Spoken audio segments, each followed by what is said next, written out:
저는 오늘 창세기 32장 22절부터 32절의 말씀을 가지고 두려움의 야복강이 분이엘이 되다라는 제목으로 말씀을 나누겠습니다. 우리 다 같이 한번 읽어볼까요? 두려움의 야복강이 분이엘이 되다. 오늘 여러분과 창세기 말씀을 통해 야곱의 스토리를 이야기하겠습니다. 창세기 12장에서 50장까지 긴 성경의 이야기가 진행이 됩니다. 그 이야기의 주인공들은 4명이 나옵니다. 믿음의 조상 아브라함으로부터 시작해서 그 믿음의 가계를 이어갔던 이삭과 야곱 그리고 요셉에 대한 이야기입니다. 그런데 그 믿음의 조상들 가운데 가장 존경을 받을 만한 인물이 못 되는 사람이 한 명 있습니다. 한 사람을 꼽는다면 오늘의 주인공 바로 야곱입니다. 야곱은 철저하게 자기 이름처럼 산 사람입니다. 여러분과 저는 이름이 있어요. 아버지 어머니께서 이름을 지어주셨어요.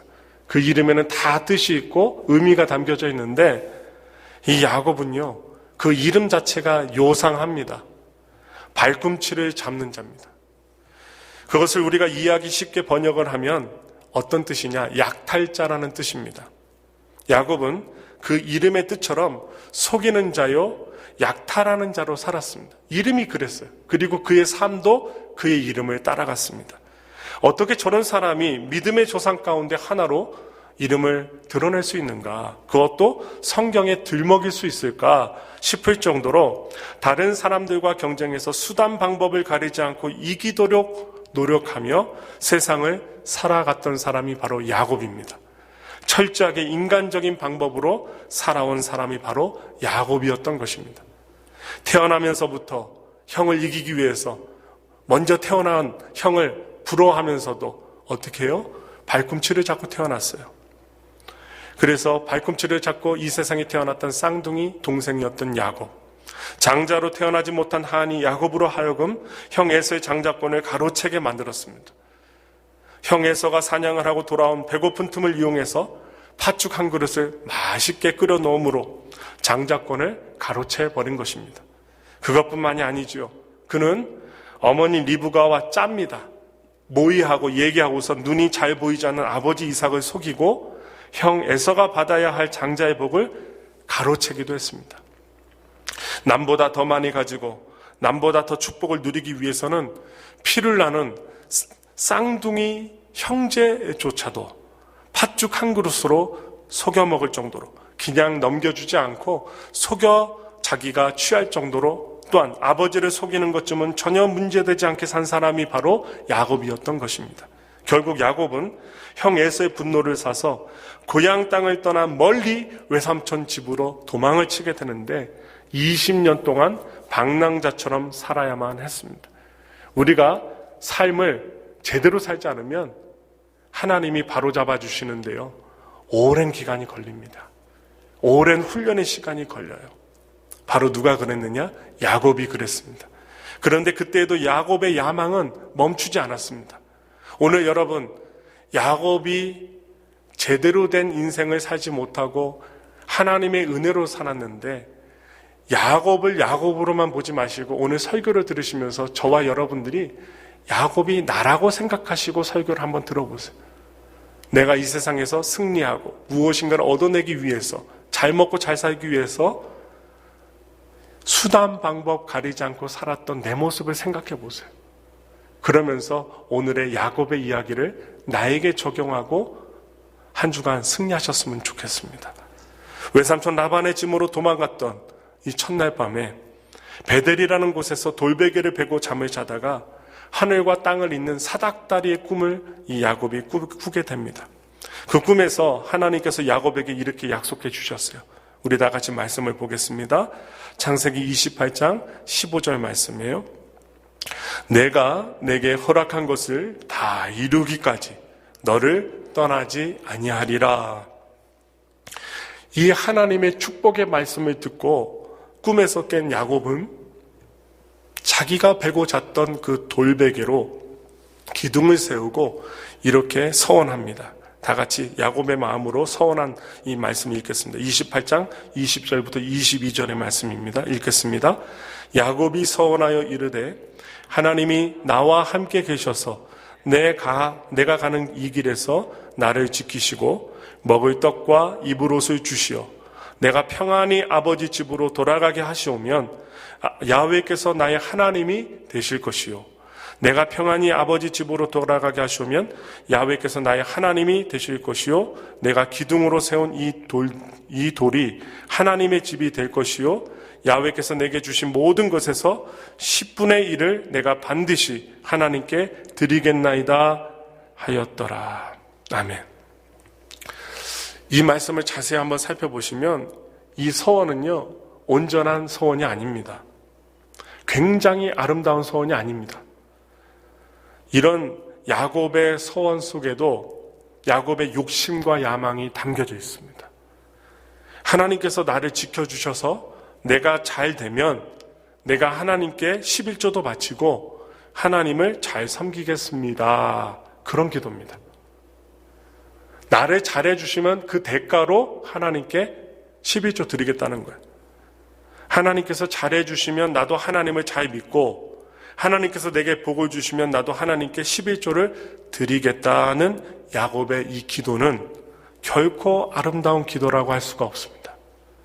하나님과 흥정하는 기도입니다. 오늘날 많은 신앙인들이 야곱처럼 기도하고 야곱처럼 신앙생활하려 합니다. 하나님께서 나에게 잘해주시면 나도 하나님을 잘 섬기겠다고 생각합니다. 하나님께서 복을 주시면 11조도 드리고 봉사도 하고 헌신도 하겠다고 하나님께 약조합니다. 신앙생활하는 것을 마치 하나님과 흥정하는 것으로 생각합니다. 그러나 여러분, 이것이 바른 신앙이 아님을 기억하시기 바랍니다.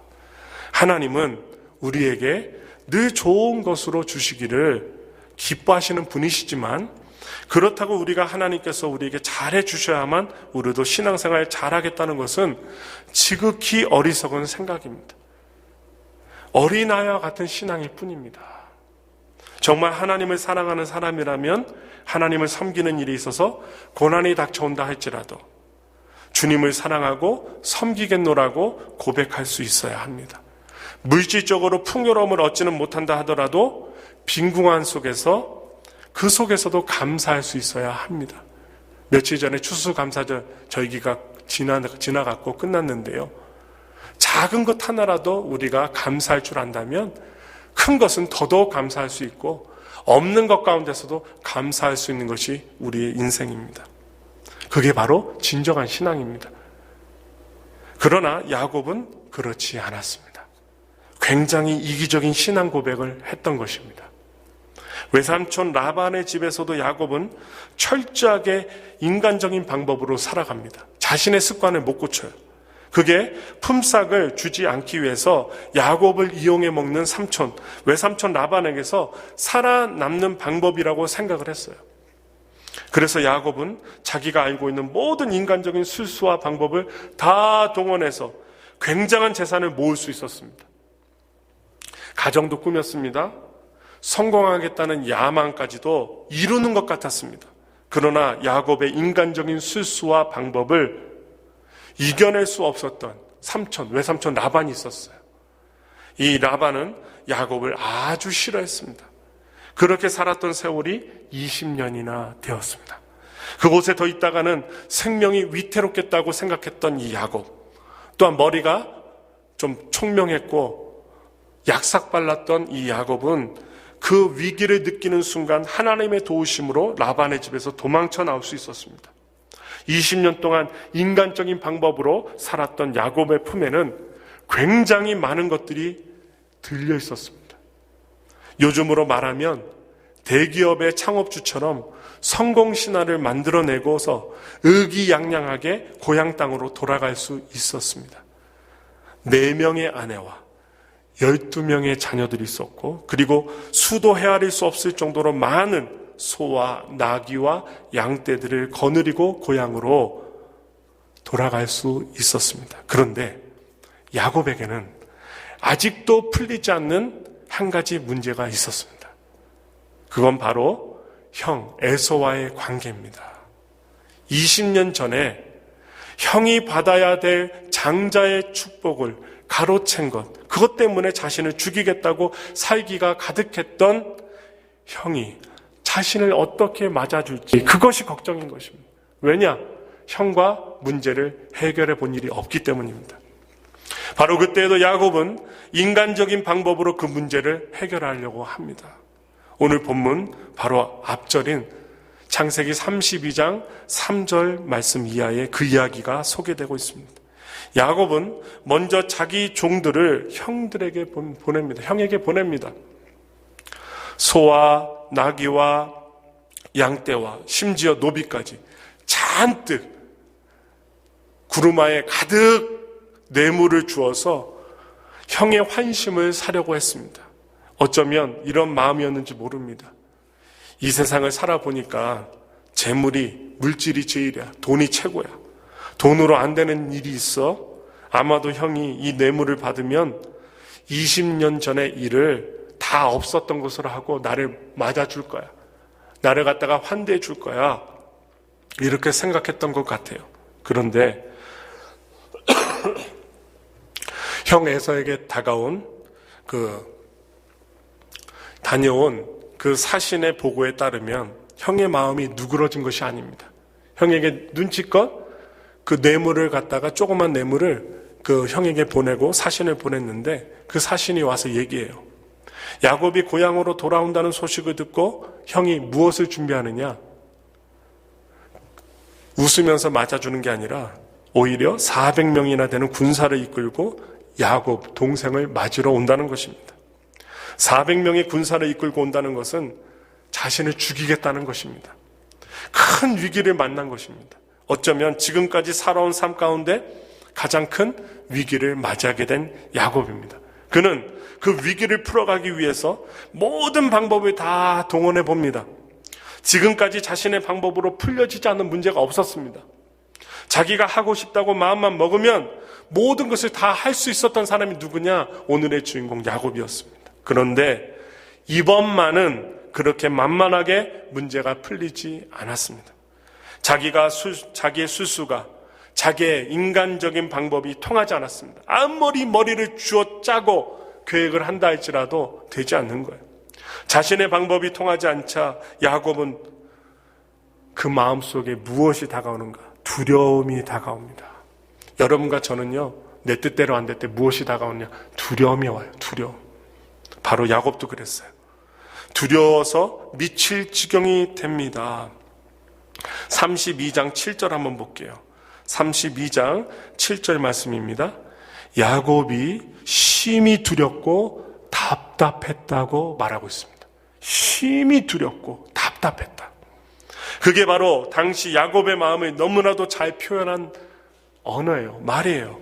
인간적인 술수로 치자면 자기를 따라갈 사람이 없다라고 생각하며 20년 동안 농장에서 일했던 야곱, 부를 이루었던 야곱, 작은 양과 소와 나귀를 갖다가 크게 부로 이루었던 야곱, 그였는데 에서 앞에서 그는 작아집니다. 에서 형과의 문제 앞에서는 그는 심히 두렵고 뒤로 물러나게 되고 인간적인 방법이 통하지가 않는 것입니다. 그러니 얼마나 답답하겠습니까? 심히 두렵고 답답했다고 했어요. 비록 재산은 많이 모았지만 400명의 군사와 싸울 만한 힘이 없었기 때문에 형 에서와 맞닥뜨리면 자신은 형의 칼날에 단번에 죽는 것을 생각하니 그는요 두려웠던 것입니다. 그러니 두렵고 답답하여 미칠 지경일 수밖에 없지 않겠습니까? 다급해진 야곱은 또다시 인간적인 술수를 씁니다. 이게 인간이에요. 인간적인 방법을 써서 안 되면 주님을 찾아야 되는데 또 인간적인 방법을 씁니다. 자기의 많은 재산을 둘로 나누었어요. 그리고 한때는 앞서게 하고 다른 한때는 많은 간격을 두고 뒤따르게 갑니다. 형이 군사를 이끌고 와서 공격해 온다 하더라도 절반만 건져보겠다는 거예요. 앞에 보낸 그 재물과 사람들은 죽는다 할지라도 없어진다 할지라도 뒤에 보내는 것은 건지겠다는 의도입니다. 그래도 두려움이 사라지지 않았습니다. 이제 마지막 남은 방법은 하나님께 기도하는 것밖에 없었습니다. 그래서 창세기 32장 9절부터 12절에서 야곱은 하나님 앞에 무릎을 꿇었습니다. 그때 야곱이 드린 기도의 내용은 이런 겁니다. 하나님, 당신의 은혜로 이렇게 많은 축복을 받았는데 지금 형 에서가 나를 치려고 군사들을 이끌고 오고 있습니다. 하나님께서 내 족속으로 바다의 모래 같게 하리라고 약속하지 않으셨습니까? 이제 와서 나를 죽게 하시면 어떻게 합니까? 나를 건져주세요. 완전히 막다르자 이제야 좀 하나님의 약속을 기억하고 하나님께 이야기합니다. 그런데 기도를 해도 그 마음속에 있는 두려움이 사라지지 않습니다. 그러자 또다시 인간적인 방법이 머리에 떠오르기 시작합니다. 형 에서에게 보낸 뇌물이 너무 적었기 때문에 형이 화를 풀지 않은 것이 아닌가? 그러면 더 많은 뇌물을 보내야겠구나. 이렇게 생각하고는 더 많은 뇌물을 준비합니다. 그 뇌물은요, 엄청나게 많은 뇌물이었어요. 한번 보실까요? 창세기 32장 14절부터 15절을 보시면 암염소가 몇 개요? 200마리, 수염소가 20마리, 암양이 200마리, 수양이 20마리, 젖이 나는 약대, 낙타가 30마리, 암소가 40마리, 황소가 10마리, 암낙이 20마리 등 얼마나 많습니까? 한 개인입니다. 그것도 아주 옛날에 살았던 유목민이었는데 이렇게 많아요. 물론 그 많은 것을 한꺼번에 에서에게 주려는 것도 아닙니다. 야곱이 어떤 사람인데 그것을 한꺼번에 주겠습니까? 먼저 암염소 200마리와 수염소를 보냅니다.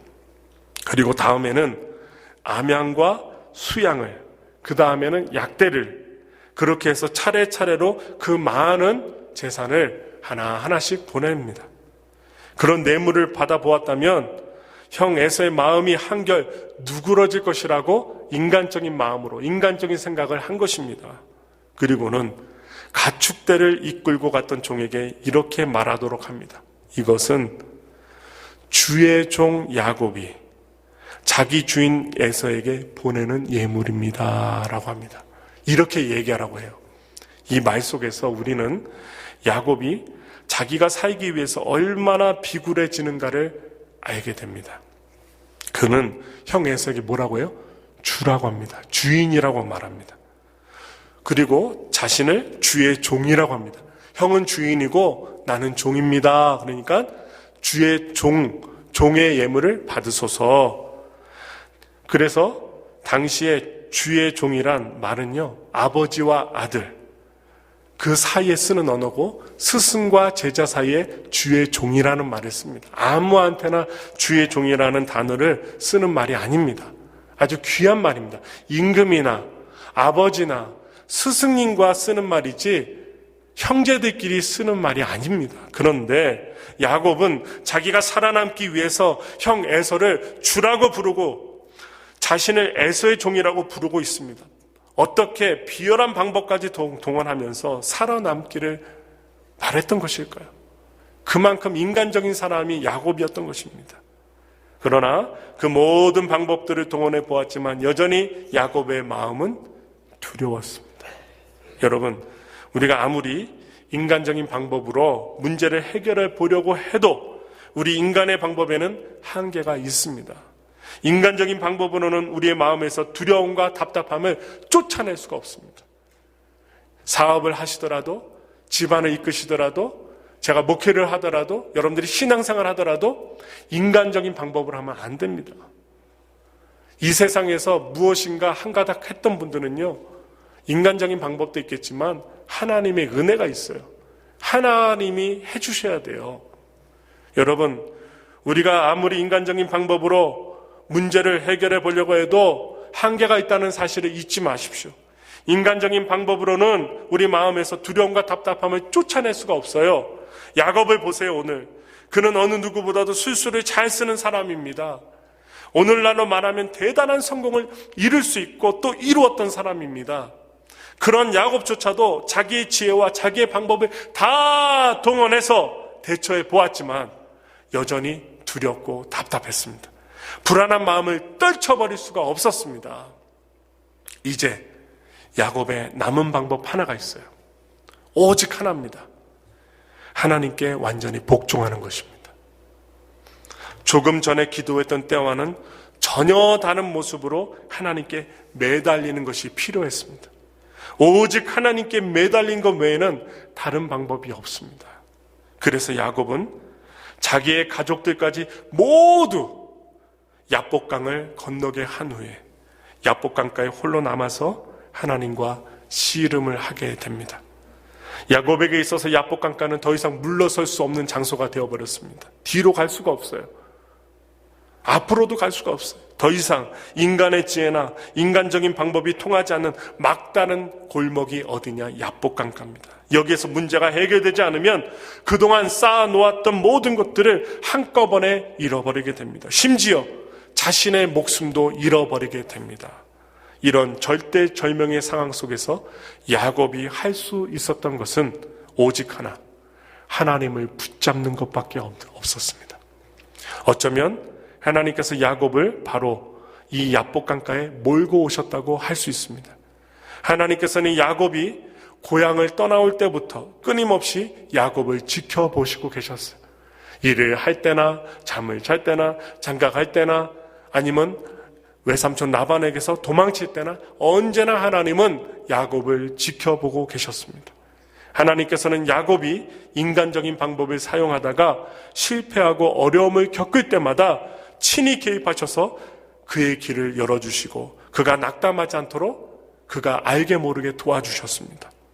형 에서의 낯을 피해 외삼촌의 집을 도망칠 때에도 첫날 밤에 야곱에게 나타나셔서 그를 지켜주시겠다고 약속해 주셨습니다. 한 번도 고향을 떠나보지 않았던 젊은 야곱이 어머니의 치마폭에 쌓여 마마보이처럼 살았던 그 야곱이 고향을 떠나 한 번도 가본 적이 없는 먼 곳 하나안 땅까지 간다는 것은 그야말로 불안하고 두려움의 길이었습니다. 그런 불안하고 두려움의 길 속에서 하나님께서는 함께 하셨습니다. 꿈을 보여주셨습니다. 그리고 두려워하지 말라, 내가 너와 함께 하겠다고 분명하게 약속해 주셨습니다. 그리고 야곱에게 용기를 주셨습니다. 그 후에 20년 동안 하란에서 그 고단한 유목민 생활을 하면서 많은 재산을 모았을 때 야곱은 외삼촌과 그 가족들이 자기를 미워한다는 것을 알게 되었어요. 왜 그럴까요? 약삭 빠르니까요. 아주 약삭 빠르게 자기의 일을 행하고 그리고 문제를 일으키지 않으면서 자기 것을 쏙쏙 빼내가니까 이 삼촌 라반이 그를 미워하지 않을 수가 없는 거예요. 여러분 생각해 보세요. 여러분 친구들 중에 아니 이거는 미운 짓을 하는 것도 아닌데 미워. 혼자만 1등해. 아니 그렇다고 해서 내가 어떻게 합니까? 그 시험 전날에 쪽집게 같이 나한테 가르쳐주면 아니야 나는 그냥 책만 보는데 난 1등해. 진짜 얄미워요. 나는 학원도 안 가. 나는 참고서만 봐. 그런데 1등한데 진짜 얄미워요. 그런 친구들이 있다니까요. 야곱이 그랬어요. 야곱이. 아니 뭐 아는 것도 없는 것 같은데 외삼촌 라반은 더 목축업을 했던 사람인데 이 라반 외삼촌보다도 더 양과 염소를 잘 길러요. 길러서 어떻게 해요? 잘 재산을 쌓아 나가요. 얄미워요? 안 얄미워요? 얄미워요. 그게 누구 때문이에요? 하나님 때문이었어요. 하나님이 지켜주시고 그가 손대는 것들마다 번성케 해주셨다는 것을 삼촌 라반은 몰랐기 때문에 그 신앙이 없었기 때문에 어떻게 해요? 이 야곱을 미워하고 질투할 수밖에 없었습니다. 그래서 20년 동안 하란에서 생활하면서 많은 재산을 모았을 때 삼촌 라반과 그의 식솔들은 이 야곱을 질투하고 미워할 수밖에 없었어요. 더 이상 그 땅에 머물 수가 없었습니다. 그때도 하나님께서 야곱에게 나타나셔서 고향으로 돌아가라 말씀해 주셨습니다. 하나님의 응답을 받고 떠난 거예요. 그것뿐만이 아닙니다. 하나님께서 야곱이 야반도주하는 것을 보고 누가 뒤쫓아와요? 삼촌 라반이 재빠른 말을 타고 군사들과 함께 따라갑니다. 그래서 맞닥뜨려요. 잡히게 돼요. 여러분과 저 같으면 어떻게 됐을까요? 죽었습니다. 재산을 갖고 몰래 도망을 쳤는데 가만히 놔둘 리가 없지요. 삼촌 라반이 어떻게 칼을 들어 죽일 수가 있었는데 하나님이 조치를 취해 주셔요. 죽이지 마라. 꿈에 나타나셔서 삼촌 라반에게 죽이지 말라 합니다. 하나님의 얼음장 같은 소리를 내셔요. 그러니 삼촌 라반이 죽일 수가 있었겠습니까? 칼을 조금이라도 뽑았다가는 자기가 천둥번개 맞아서 죽을 지경인데 하나님의 음성을 들었는데, 그러니 이 야곱과 그 가족들을 보내줍니다. 그리고 고향 땅이 가까웠을 때 오늘 본문 바로 앞에 창세기 32장 1절부터 2절에 보시면 하나님께서는 또다시 야곱에게 나타나셔요. 야곱이 또다시 야곱 앞에 나타나는데 군사로 나타나요. 마하나임, 하나님의 군대를 만난 것입니다. 이 마하나임이라는 뜻이 하나님의 군대입니다. 그래서 하나님께서는 당신의 군대를 보내셔서 야곱을 지켜주시겠다고 약속하셨고, 고향으로 돌아가는 길에 두려워하지 말고 용기를 가지라고 힘을 주신 것입니다. 만일 야곱이 인간적인 계산 방법으로 자신의 문제를 해결하려 하지 않고 신앙적으로 풀려고 했다면, 고향 땅으로 가던 길목에서 만난 하나님의 군대가 자신과 함께 있음을 믿고 에서가 데려온 군사 몇 명? 400명쯤은 두려워하지 않았을 것입니다. 영안의 눈이 뜨였으면, 하나님의 군대가 나를 호위하고 있으니 400명의 군대쯤이야 나를 죽일 수가 없다, 그래 믿음으로 나아가자 했을 것입니다. 그런데 야곱은 언제나 자기의 머리만 믿고 자기의 인간적인 방법만을 세우다 보니 하나님의 군대가 있다고 말해줬음에도 불구하고 하나님의 군대가 자기를 호위한다는 사실을 깨닫지 못하고 야복강가에서 처절한 절망의 몸서리를 쳐야만 했던 것입니다. 결국 하나님께서는 야곱을 야복강가에 홀로 남게 하심으로 야곱이 지금까지 살아왔던 삶의 방법들을 완전히 부셔뜨려 버리십니다. 더 이상 인간적인 방법으로는 삶을 지탱할 수 없다는 사실을 너무나도 뼈저리게 알게 하신 것입니다. 내 인생에 의지할 수 없는 것은 돈이요, 내 머리요, 내 지식이요, 인간적인 겉모술수요, 내가 의지할 분은 오직 하나님밖에 없다는 사실을 철저하게 깨닫게 하시도록 야복강가로 몰고 가신 것입니다. 누구를요? 야곱을 몰고 가셨어요. 야곱은 그 마지막 기회를 놓치지 않았습니다. 아니, 놓칠 수가 없었습니다. 왜냐? 죽기 때문이지요. 이 기회를 놓치면 자신이 모든 것을 일순간에 물거품처럼 없어져 버리고 놓쳐버리기 때문에 그는 끝까지 주님을 붙잡아야만 했습니다. 그래서 성공했던 자신의 삶과 욕망을 한꺼번에 잃지 말기 위해서라도 하나님을 붙잡을 수밖에 없었어요. 그래서 그는 하나님의 사자와 밤새도록 씨름하고 뭐 했어요? 그 옷을 놓지 않았다고 했잖아요. 그 삿발을 놓지 않았다고 했어요. 야곱은 하나님의 사자를 절대로 놓지 않았습니다. 이거 놓으면 다 죽으니까요. 다 끝장나니까요. 당신이 내게 축복하지 않으면 가게 하지 않겠습니다. 절대로 못 돌아갑니다. 그렇게 천사와 씨름하다가 환도뼈가 부러집니다. 위골되었습니다. 뼈가 부러져도 절대로 놓지 않습니다. 여러분, 야곱이 천사와 씨름하던 장면을 상상해 보시기 바랍니다. 주위는 온통 어둠이 깔려 있어요. 캄캄한 밤입니다. 싸늘한 강바람이 살에 완전히 애있는 듯한 그 추위가 몰려옵니다. 여기저기에서 맹수들의 울부짖는 소리가 들려옵니다. 그러나 그것보다 더 무서운 것은 날이 새면 만나게 될 무서운 형 에서입니다. 두려움의 존재 에서였어요. 400명의 군사를 이끌고 오는 형 에서를 만나게 되면 이제 자신은 끝장이 날 것만 같습니다. 그러니 천사와 밤새도록 씨름하면서 축복해 주지 않으면 절대로 놓지 않겠다고 하나님께 매달릴 수밖에 없는 상황에 처한 야곱이었던 것입니다. 이 야복강가에서 야곱은 자신을 철저하게 내려놓았던 것입니다. 깨트렸어요. 자신이 목숨처럼 소중하게 여겼던 모든 방법과 인간적인 삶이 더 이상 자신을 지켜줄 수 없다는 것을 깨닫게 된 것입니다. 이것을 깨닫는 것이 중요합니다. 내가 지금 갖고 있는 것, 내가 소중히 붙들고 있는 것, 이것이 나를 영원 무후토록 지켜주지 못한다. 오직 하나님이 나를 지켜주신다. 이 신앙을 갖기까지 어렵다는 거예요. 교회를 다니면서 믿음 생활 10년, 20년, 30년 할지라도 내가 지금 권세를 붙잡고 건강을 붙잡고 내가 세상 것 붙잡고 예배드리고 주님 믿습니다 이렇게 하는 것 온전한 신앙 아니라는 걸, 이것이 깨어질 때 하나님의 역사가 일어나고요, 내가 보지 못했던 것을 보게 되고요, 내가 헛살았구나, 내가 바르게 살아야 되겠구나, 하나님의 뜻 가운데 살아야 되겠구나, 이것을 깨닫게 되는 것, 나를 완전히 내려놓을 때 이루어진다는 것입니다. 그래서 하나님은요, 야곱에게 그걸 바라셨던 것 같아요. 정말 계속 20년 동안 부여잡고 살았던 것 내려놓기를. 어린아이가 칼을 붙들고 있으면 칼을 내려놔! 왜 내려놔라고요? 어린아이는요, 이 날카로운 칼을 아무데나 휘두를 수 있고 자신의 목숨까지도 어떻게 해요?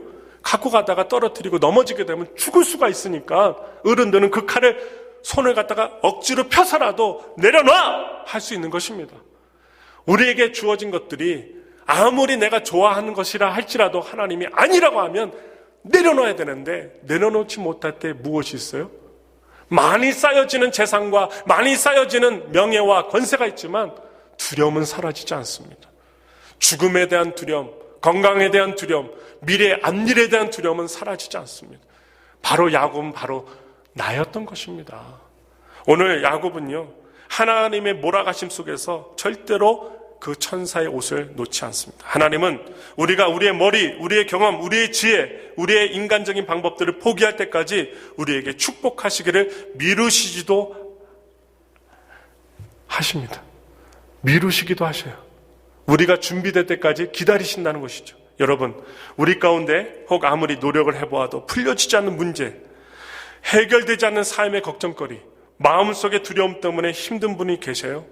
그런 우리의 지금 모습이 야곱처럼 우리 인생의 약복강가에 와 있다는 것을 뜻합니다. 그렇게 생각하셔야 돼요. 우리의 방법과 우리의 지혜를 철저하게 포기하고 깨트려야 하나님의 축복을 누릴 수가 있습니다. 우리의 야망과 우리의 인생의 다른 목적들을 포기하고 우리의 인간적인 생각을 깨트리지 않으면 우리는 하나님의 축복의 품 안으로 들어갈 수가 없다는 사실입니다. 물론 우리가 지금까지 가지고 있었던 삶의 지혜나 방법을 포기하고 깨트린다고 하는 것은 쉬운 일이 아닙니다. 쉬운 게 아닙니다. 야곱을 보세요. 야곱은 밤새도록 천사와 씨름을 해야 했습니다. 민속 씨름하는 것처럼 한 5분 하고 끝나는 씨름이 아닙니다. 한두 시간 하고 끝내는 씨름도 아닙니다. 밤새도록 하는 씨름입니다. 밤이 새도록 하는 씨름, 긴 시간의 씨름입니다. 더구나 뼈가 부러질 정도로 처절한 싸움을 해야 했습니다. 왜 하나님께서는 야곱과 그렇게 오래도록 그렇게 처절하게 씨름을 하셨을까요? 여러분 생각해 보세요. 왜? 하나님도 힘들어요. 밤새도록 이 야곱이 힘들었지만 하나님의 사자도 힘듭니다. 왜 그러셨을까요? 그렇게 하지 않으면 야곱의 그 인간적인 계산 방법, 인간적인 그 지혜로 살아온 삶의 방법들이 깨트려지지 않기 때문에 하나님은 야곱이 아픈 것을 하나님도 아파하시면서 함께 씨름하셨던 것입니다. 사랑하는 성도 여러분, 혹 우리 가운데 아직까지 내 삶의 문제, 도저히 내 힘으로는 해결할 수 없는 문제를 끌어안으시고 씨름하는 분들은 없으십니까? 하루라도 빨리 우리의 방법을 깨트리는 것이 지혜로운 방법입니다. 우리의 지혜와 우리 인간적인 방법이 깨트려질 때 하나님께서는 우리에게 이스라엘이라는 이름을 붙여주실 것입니다. 이 이스라엘이라는 말이 뭐예요? 하나님과 싸워서 이겼다는 뜻입니다. 물론 야곱이 이긴 것이 아닙니다. 야곱이 깨어지고 야곱이 포기되는 것입니다. 그리고 철저하게 야곱이 졌습니다. 그러나 하나님께서는 우리가 우리의 방법을 깨트리고 우리의 생각을 하나님 앞에서 철저하게 포기할 때 우리에게 승리를 주십니다. 야곱이 자신을 깨트리고 자신의 인간적인 삶의 방법이 포기되자 오늘 설교 제목과 같이 절망과 두려움의 야복강, 그 야복강가가 분이엘로 변했습니다. 이 분이엘이라는 말은 하나님의 얼굴이라는 뜻입니다. 하나님의 얼굴은 능력이에요. 하나님께서 얼굴을 보여주셨다. 나에게 능력을 발휘해 주셨다는 것입니다. 하나님이 우리를 바라보시고 지켜주신다는 승리의 자리가 어느 자리냐? 야복강, 바로 분이엘의 자리였습니다. 바로 우리 자신을 깨트리는 바로 그 자리가 우리에게 분이엘이 된다는 사실입니다. 우리 인간적인 방법과 인간적인 욕망에 하나님 앞에서 그 모든 것들이 깨어질 때 하나님의 얼굴이 우리를 향하여 비추사 평강 주시고 복을 주시는 자리로 변하게 되는 것입니다. 그리고 분이엘을 떠날 때 어떤 말이 있느냐? 해가 돋았다고 합니다. 이 야곱이 분이엘을 떠나갑니다. 쩔뚝하면서 이름이 이스라엘로 바뀌고 쩔뚝거리며 떠났는데 그의 얼굴은 하나님이 비춰주시는 그 해 모습 앞에서 환하게 웃고 있었습니다. 몸은 아픈데 환하게 웃으며 걸어갑니다. 하나님의 능력을 보았기 때문입니다. 바로 분이엘을 보았기 때문입니다. 이 분이엘에서 만난 아침에는 희망입니다. 바로 어제 저녁 야복강가에서 어둠의 두려움과 절망 가운데 맞았던 그 밤과는 대조를 이루는 희망입니다. 두려움이 아니라 평강입니다. 답답함이 아니라 그리스도 예수 안에서 주어진 형통함을 뜻합니다. 그래서 창세기 33장을 보시면 야곱과 에서가 만나 서로 목을 끌어안고 뜨거운 상봉의 눈물을 흘리는 장면을 우리는 맞이할 수 있습니다. 어제 저녁까지만 해도 나를 죽일지 모른다는 두려움이 엄습했는데 그 형이 에서가 무서웠는데 분이엘의 아침 햇살을 맞으며 쩔뚝거리는 이 야곱, 이 분이엘을 떠나 에서를 만났을 때는 이상가족이 만났던 것처럼 뜨거운 눈물로 만나게 되는 하나님의 은혜의 역사가 있었다는 것입니다. 성도 여러분, 우리가 하나님께 지는 것은 수치가 아닙니다. 부인이 남편에게, 남편이 부인에게 지는 건 수치가 아닙니다. 우리는 우리의 방법을 포기하고 하나님께 날마다 내 삶을 내어드리는 삶을 살아야 합니다. 하나님께서 우리를 이기도록 우리 자신을 하나님께 쳐서 복종해야 합니다. 그게 우리가 인생을 승리하며 사는 비결입니다. 하나님께서 우리 자신을 깨뜨리실 때 우리 인생의 길목에서 만나는 모든 문제가 해결되는 은혜를 누릴 수 있습니다. 저는 몸이 약합니다. 어렸을 때 운동도 하고 했지만 몸이 약합니다. 그런데 항상 언제 하나님 더 붙들게 되냐면 이렇게 몸이 아플 때 하나님께 더 간절히 기도합니다. 그리고 안 했던 회개를 다 합니다. 하나님, 내가 뭐부터 지은 모든 죄를 용서해 주시고 하나님, 나와 함께 해 주세요. 용서해 주세요. 힘을 주세요. 항상 빌빌거리고 골골했기 때문에 우리 주연이가 저 같았어요. 어렸을 때 말라서. 그러니까 마르니까 어떻게 해요? 음식도 많이 안 먹으니까 차를 타면 항상 멀미를 했어요. 지금은 멀미를 안 하지만 멀미를 하게 되면 얼마나 힘든지 몰라요. 내가 산으로 올라가는지 바다로 꺼지는지 모를 정도로 하고 그런데 몸이 약할 때마다 제 입에서 나오는 거는 주님이에요. 주님.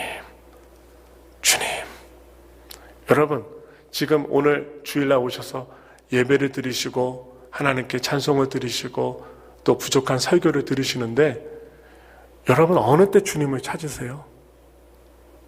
묻고 싶습니다. 한번 생각해 보세요. 내가 잘 나갈 때, 내 남편이 돈 잘 벌어올 때, 우리 아이들이 공부를 잘해서 얘기를 안 해도 알아서 대학 잘 갈 때, 그럴 때 우리 하나님 찾지 않습니다. 지금 오늘 설교를 들으시고 계신 우리 성도님들이 설교를 듣는 가운데 여러분들의 문제가 딱 떠오를 거예요. 문제 없는 사람 아무도 없습니다. 다 문제를 지니고 살아갑니다. 두려웠던 인생의 야복강 나루터가 분이엘이 되기 위해서는 우리 자신이 깨어져야 됩니다. 내가 붙들고 있었던 것을 다 내려놓고 주님만 붙들어야 됩니다.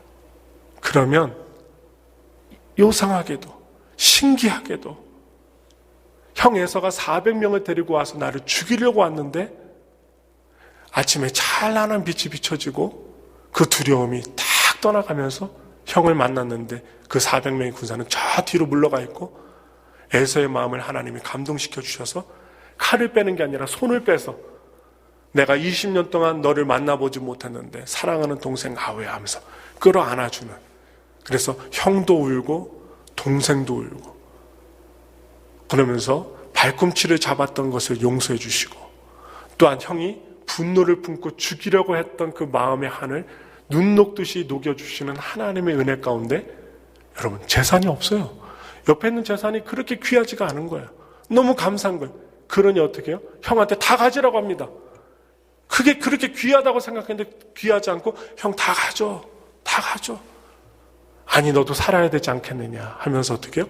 형과 동생이 밀고 주고 밀고 주고, 그런 가운데 하나님은 화해와 은혜와 소망과 희망의 메시지를 우리에게 주십니다. 두려움의 야복강이 문제가 아니라 바로 내가 문제고, 내가 인생에서 하나님을 붙잡지 못했던 그것이 문제였다는 사실을 기억하면서 여러분께 마지막으로 말씀을 드립니다. 내 방법과 내 야망을 철저하게 깨뜨리고 하나님께 항복하는, 하나님을 붙드는 우리 인생이 될 때 우리의 모든 삶은 아름답게 변할 것입니다. 하나님이 주시는 분이엘의 아름다운 희망의 삶을 살아가시는 저와 여러분들이 되시기를 예수님의 이름으로 축원합니다.